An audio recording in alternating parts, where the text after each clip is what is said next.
Okay, so the Dyson V11 Animal and Absolute have just been released in the UK. This is the top of the range, the Absolute model.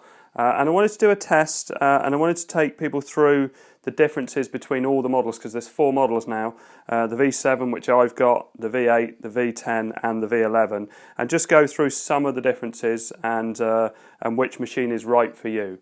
But they're all very good, but this is definitely the best. Right, let's do a bit of testing. I've emptied out what I'd hoovered in the week on my V7, which you can see there, and I've put a load of porridge oats in, and this has been hoovered up and dropped down a few times just to sort of make it a real mix.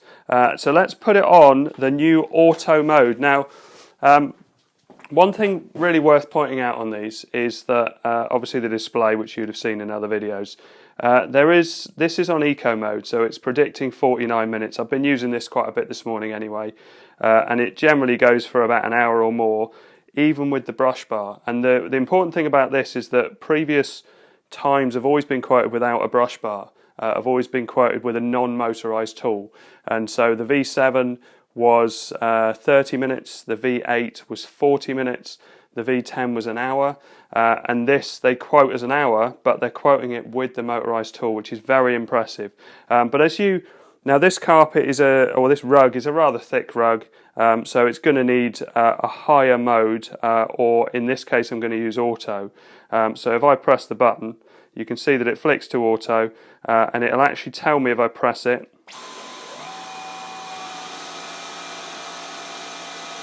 So it quickly works out, given the surface, given the battery life remaining, how long it can go for. So let's use it on the auto mode and see how well it copes with this mess.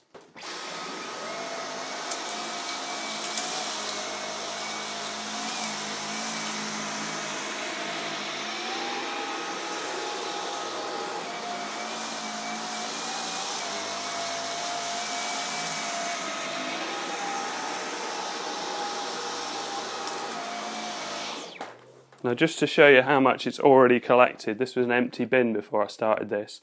So you can see that it's almost full already with that. So what I'll do is eject that. And the eject on these is just to push away from you. And it ejects it out into the bin. You can see not much has come out of that. When you're closing it up, if you push and hold and click that in place, and then you can see that it's ready to go again.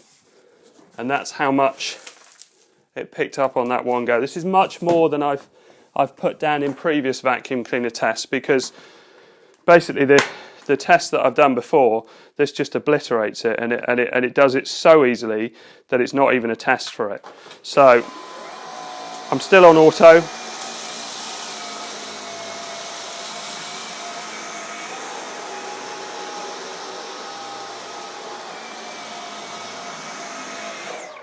And so what's good is that I can see that there is no sort of, the reason it's a good deep clean is that there's no sort of white dust left in the carpet. You'll often see cleaners with this sort of test where they'll pick up the larger objects, but because the suction isn't so strong, they're not picking out the fine dust that's within the carpet. So, and I've seen other tests on this, and people are quoting really, really strong suction rates on this, even compared to mains cleaners. It's beating lots of mains cleaners for suction, which is incredible. And given the hour's battery life, everything is really, really good. Let's just move this out of the way. I'll just go over to the lowest power, the eco mode.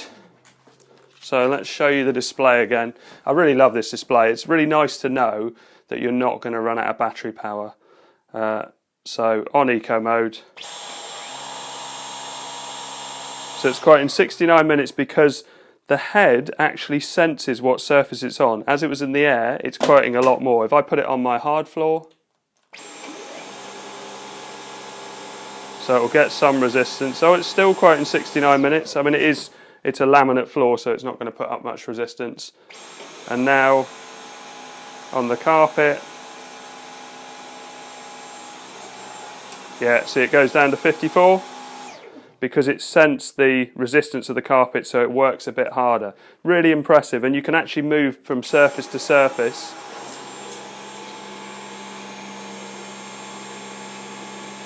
And it'll adjust. It's continually adjusting. There you go, so it went down again. So let's pick this last bit up on eco mode, and there's some real big bits of fluff there. Right.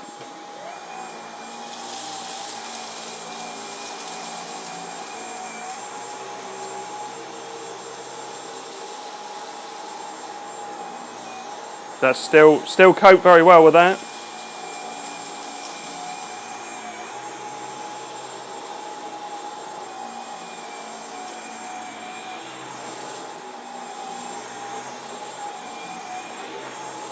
And let's pop it on boost and see what the really high, I mean, as you can see, that was a horrendous amount. And well, if I show you the bin again, look how much is in that bin. It is really full, and there's no loss of suction up to this point. So let's eject that out. Well, in fact, let's eject it back out.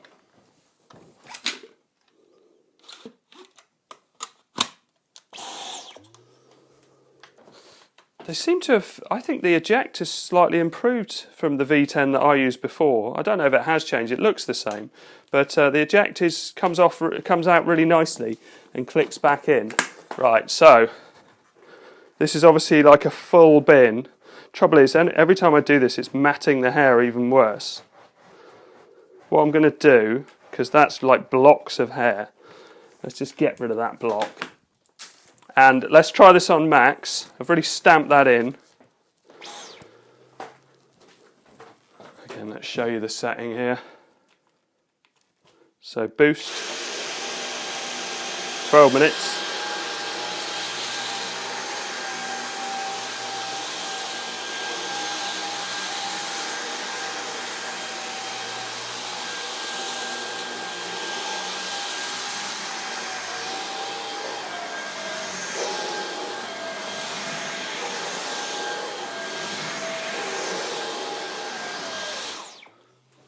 The boost is actually on this rug. Obviously you wouldn't normally need it, but it is quite hard to push. You can feel that the suction is so much.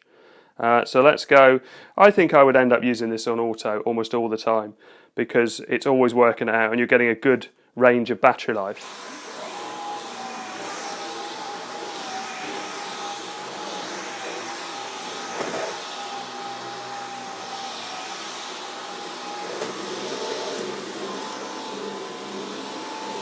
You probably heard it change then, and the timing went up when I went onto the laminate. So yeah, the auto is really good. Now it does come with the soft roller tool, which I really like for hard floors, just because the opening is better. And I've got a video on this, and I'll put a link in the description of why I think the soft roller tool is a really good addition. But that comes with this anyway. This is more a carpet tool, but it works perfectly well on hard floors. It's just the soft roller I think is even better. So let's have a look at suction.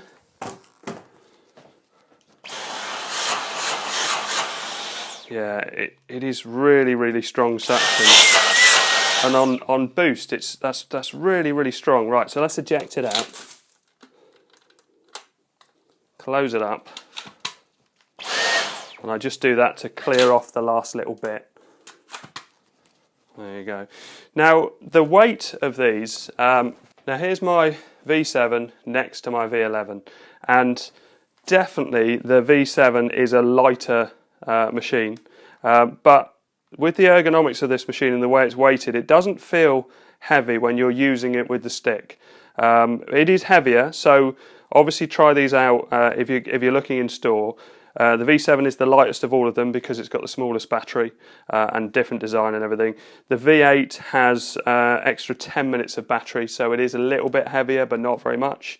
The V10 is heavier again, and then the V11, having the biggest battery of the bunch, is the heaviest of all of them.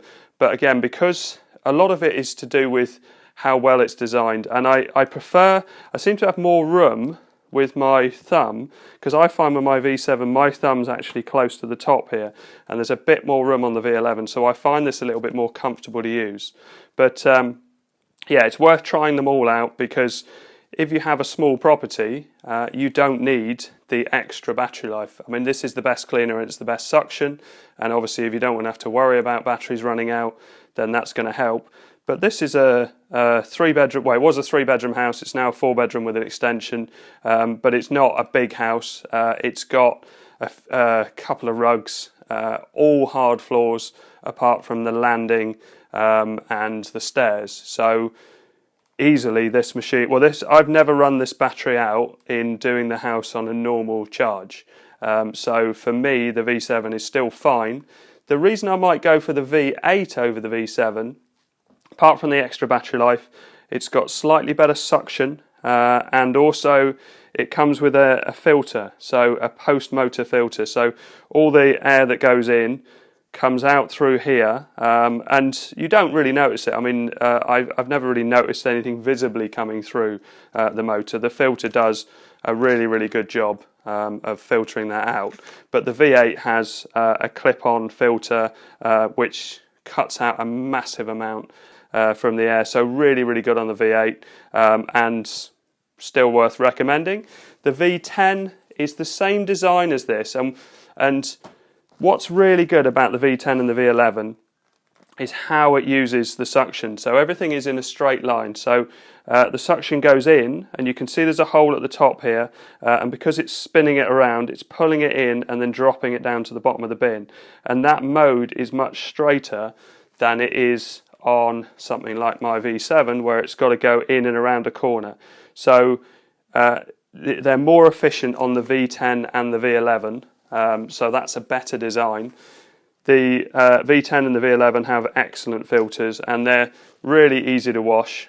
So this design, you basically just pour water through it and swill it around and then shake it out. There's videos on the Dyson website for how to clean that, but really, really easy to clean, and then you leave it for 24 hours before you put it back in. But it comes off and on really nicely, really, really good fitting. So the display also shows you if there's any problems. So here it says filter not sealed. So it will actually tell you if you need to clean the filter, and various other different things that you may need will come up on here. So if there's a service issue or a blockage, it will tell you on here, so it kind of maintains itself. So that's a really nice feature of the V11. So the V11 is 20% more powerful than the V10, and the V10 was already really good suction and actually held its own very well in the market. So that's something really impressive for this. So just looking through the accessories in the box, now someone might have taken this out, but I can't see the quick release stubborn dirt brush. So I've got the torque drive motor head, which is the one that automatically senses the surface and adjusts, which is excellent. The hard floor fluffy tool or soft roller head, which is brilliant for picking up larger items and just superb for hard floors. This one I use for dusting, which is the soft dusting brush. The mini motorized tool, the combination tool as well. The crevice tool is here. And then it talks about a quick release stubborn dirt brush. Well, I don't think I've got that. Now, as I say, someone might have taken this out, but it's not in the box here. But that is supposed to come with it. The one storage clip. Now, I've tested, and this does work on all of the Dysons, the V7, 8, 10 and 11. So it actually clips on and then allows you to carry your tools around on the cleaner. So not that one, so it would only be certain tools that would go on it, obviously ones that don't go in that way. But that's quite a nice addition, and this will be available as a spare item, although on the website I've checked it's not available yet. Okay, so one of the questions people ask about Dysons is, do you have to use the docking station? You don't have to. I like it, and I've put mine on the wall, and it works really well for me. But if you haven't got space, or you don't want to go drilling any holes or putting anything on the wall, then all you have to do is, this is the ordinary charger, so that plugs into an ordinary 3-pin plug if you're in the UK, and then this plugs into the front here, and that charges just like you would charge a mobile phone. I just plug that in, and then on the back it comes up and it says there's 85%, and I've been using this loads. I've been messing around with it, and it's been great. So the battery life is certainly one thing you definitely don't need to worry about on the V11. Okay, so one of the difference between the high torque head, apart from the fact that it automatically senses what surface you're on and adjusts the power, which is great, is it has these little drop down bits. So if you've got larger items you want to pick up, then you can make a gap or an opening in there. This is elevated slightly by wheels, but this one has a clear gap, which is a nice addition. I like the idea of that. If you put it on the really low setting, on the boost on a carpet, it really grabs. So it's also something that allows you to push it more freely on a higher rised carpet. So I've been really impressed with the V11 Absolute. It is the best Dyson I've tried so far. Yes, it's an expensive model, but you can see where the money's gone. The design is incredible. The suction is like no other cordless vacuum cleaner. It's just so impressive. I'm happy with my V7, and my V7 for my circumstances, which is well, it's a 4-bedroom house, but mostly hard floors. My battery has never run out when I've been doing the vacuum. I do the vacuuming twice a week. I always charge it after I vacuum. The only times when I've needed to use it on high power has been if we've broken some glass or something that we really need to pick up, little tiny fragments that we need to make sure they're picked up. But actually on the low power mode, for ordinary cleaning, not like I was doing earlier on, which is obviously a huge amount, this does the job. But there are definite benefits to going up. So with the V8, you're getting that post-motor air filter, so that's meaning it's putting out very, very clean air compared to what's going in, which this one has got a very good filter, but it's definitely surpassed by the V8. So the V8 is going to give you more battery life, so another 10 minutes of battery life than you get on the V7, and it's got slightly more suction as well. The V10 looks just like the V11, apart from obviously doesn't have that display on the back. Is an excellent machine, definitely worth looking at, because obviously from a price point it's a bit cheaper than the V11, but the V11 is definitely the machine if you're looking for the top end machine, if you're looking for the best performance. And the suction in other people's tests that I've seen, it is just outperforming everything, and it just is an incredible machine. I love it. I don't need it, but if I had a bigger house, if I had lots of carpet, if I had lots of pets, I've only got 2 cats, if I had like big dogs or anything like that, you can see where this fits in, because that bigger bin, the better battery life, the better suction, everything about it is an amazing cleaner. Anyway, thanks very much for watching. Please like and subscribe.